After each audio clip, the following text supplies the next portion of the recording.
કે investigative journalism કોને કહેવાય, એ જે અત્યારના જે જર્નાલિસ્ટ છે એને એની પાસેથી શીખવા જેવું છે. કારણ કે એમના ઢગલા બંધ ઇન્વેસ્ટિગેટિવ જે રિપોર્ટ્સ છે એ એમના અખબારોમાં આપી રહ્યા છે, એના પોતાના વિડીયો દ્વારા પણ રજૂ કરી રહ્યા છે.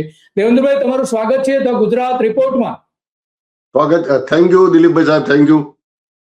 બોલો સાહેબ. તો આજે તમારી સાથે વાત કરવી છે, ખાસ કરીને એટલા માટે વાત કરવી છે કે અમદાવાદ શહેર કે જે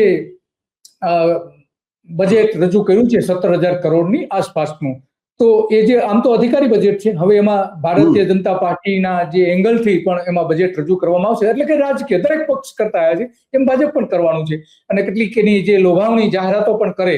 પરંતુ આ અધિકારીઓ દ્વારા જે રજૂ કરવામાં આવેલું છે એ આપને પહેલી નજરે કેવું લાગી રહ્યું છે? સામાન્ય લોકો માટે ઉપયોગી છે કે જે કોમનવેલ્થ આવી રહી છે એના માટે ઉપયોગી છે, કે રસ્તાઓને આધુનિક બનાવવાને, શહેરને આધુનિક બનાવવા માટેની જોગવાઈઓને નજર સમક્ષ રાખીએ તો આપની દ્રષ્ટિએ કેવું બજેટ છે આ?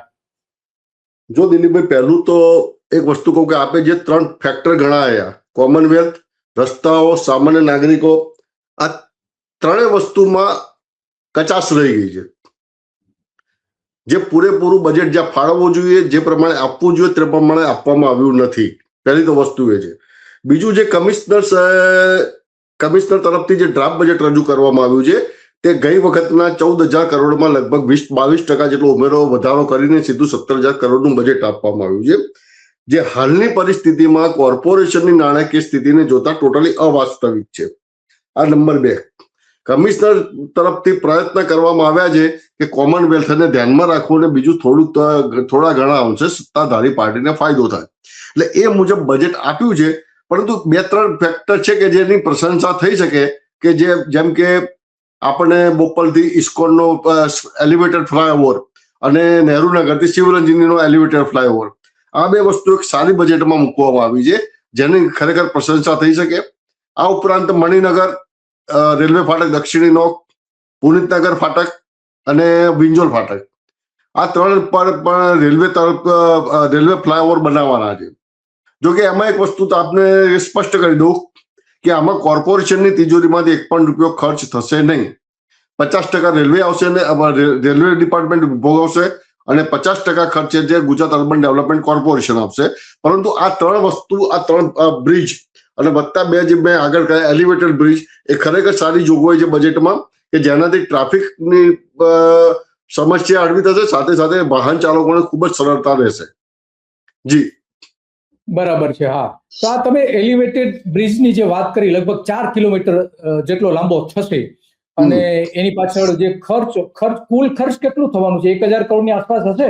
એટલા થવાના સાહેબ, પરંતુ એમાં એટલો ખર્ચ થશે, પરંતુ એમાં એક વસ્તુ હજી કન્ફર્મ નથી થતી, કે કારણ કે રોડની પહોળાઈ એટલી બધી છે નહીં કે જેથી એલિવેટેડ સ્પ્લિટ કોરિડોર તૈયાર થઈ શકે. અને બીજું નીચેથી BRTS ની કે બસો પસાર થાય છે, તેનો કોરિડોર છે. એટલે આ બધું એનું જે ફિઝિબિલિટી, હજી 6 મહિનાથી પ્રયત્ન થઈ રહ્યા છે, પરંતુ હજી ફિઝિબિલિટી બેસતી નથી. એટલે ક્યારે એનું અમલીકરણ થશે તે કહેવું મુશ્કેલ છે. હાલ પૂરતું બજેટમાં જાહેરાત કરી છે, એટલે આપણે માની શકીએ કે ભાઈ સારું કામ કર્યું છે. બરાબર છે. બજેટમાં જાહેરાત થઈ છે એટલે તો આપણે માનવું જ પડે, કારણ કે અધિકારી પોતે એ રજૂ કરી રહ્યા છે. કારણ કે આવક મેળવવા માટે તો અધિકારીની જ એટલી જવાબદારી બનશે, અને ખર્ચ કરવામાં જે આવશે એ પણ એની જ અધિકારીની જવાબદારી. પણ દેવેન્દ્રભાઈ, આમાં જે સામાન્ય લોકો સાથે, કેટલાક લોકો સાથે વાત કરી આ એલિવેટેડ બ્રિજની, ઇસ્કોન અને આગળ બોપલથી લઈને ચેકાઈ સુધી, તો એ જે આખો રૂટ છે એ મેટ્રોથી વંચિત રહી ગયો છે. તો આ એલિવેટેડ બ્રિજ બનાવે છે, એની સાથે સાથે એના ઉપર એવું ન બની શકે કે મેટ્રોનો પણ સાથે સાથે બ્રિજ બની જાય તો સમસ્યા બહુ હળવી થઈ શકે એમ છે ટ્રાફિકની? કારણ કે બ્રિજ બની જશે, બનતા લગભગ 2, 3 કે 4 વર્ષ પણ લાગી શકે, તો ત્યાં સુધીમાં એટલો ટ્રાફિક વધી ગયો હશે. તો આ ત્યાં મેટ્રો બનવી જોઈએ કે એલિવેટેડ બ્રિજ બનવો જોઈએ, કે અથવા તો બંને બનવું જોઈએ? શું આપની દ્રષ્ટિ લાગે છે? મેટ્રો માટે સાહેબ એવું છે કે ત્યાં મેટ્રો રેલ જે એનું ડિપાર્ટમેન્ટ છે, એની ફિઝિબિલિટી ક્યાં કેટલી બેસે છે અને કયો રૂટ આપવો છે એ નક્કી કરે છે. એ અમદાવાદ કોર્પોરેશનના હાથમાં છે નહીં.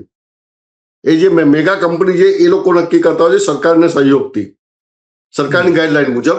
એટલે એ વસ્તુ અલગ છે. જેમ આપણે કહ્યું કે અત્યારે બ્રિજ 4 વર્ષ બ્રિજ પૂર્ણ બનવામાં લાગી જાય 3 વર્ષ, તો 3 વર્ષ પછી ટ્રાફિક સમસ્યા લગભગ એટલી ને એટલી જ થઈ જશે, બમણી. એટલે આપણા ત્યાં જે અત્યારે આયોજન થઈ રહ્યા છે ટૂંકા ગાળાના, જે કોઈ લાંબા ગાળાના આયોજન નથી કે જે 15-20 વર્ષ સુધી કે 50 વર્ષ સુધી જેમ ભૂતકાળમાં સરદાર વલ્લભભાઈ પટેલે કર્યા હતા કે બીજા કોઈએ કર્યા હતા, એવા આયોજનનો અત્યારે અભાવ જોવા મળી રહ્યો છે. જી અચ્છા, હા, લાંબા ગાળાના આયોજનોનો હબ. દાખલા તરીકે આ તમે સરદાર પટેલે બહુ સારું કહ્યું કે સરદાર પટેલે જે અમદાવાદની ચારે બાજુ એક કોર્ટ હતું, કોર્ટને તોડીને એને એવું કીધું આ કોર્ટ તૂટશે તો જ અમદાવાદનો વિકાસ થશે. અને એને જે દિવાલો હતી, દરવાજાઓ એમને રાખેલા, પણ દિવાલો બધી તોડી નાખી. અને એમણે જે કહ્યું હતું એકદમ સાચી વાત પડી. ત્યાર પછી જે અમદાવાદનો વિકાસ થયો છે જબરજસ્ત થયું છે. આ એમની દીર્ઘ. બીજો કે અમદાવાદની ચારે બાજુ, હા, બીજું દેવેન્દ્રભાઈ, એક જ મિનિટ, તમે જ્યાં સરદાર પટેલની વાત કરી તો દીર્ઘ દ્રષ્ટા કેવા હતા એનું બીજું ઉદાહરણ છે કે 132 ફૂટનો રિંગ રોડ એમને મૂકી દીધો હતો અમદાવાદની ચાર બાજુ. એને જોયું કે અમદાવાદ આગામી 2, 4 કે 10 દશકામાં તો મોટું થઈ જશે અને ત્યારે ટ્રાફિક થી લઈને ઘણા બધા પ્રશ્નો ઉભા થશે, સારા રસ્તાઓ જોઈશે.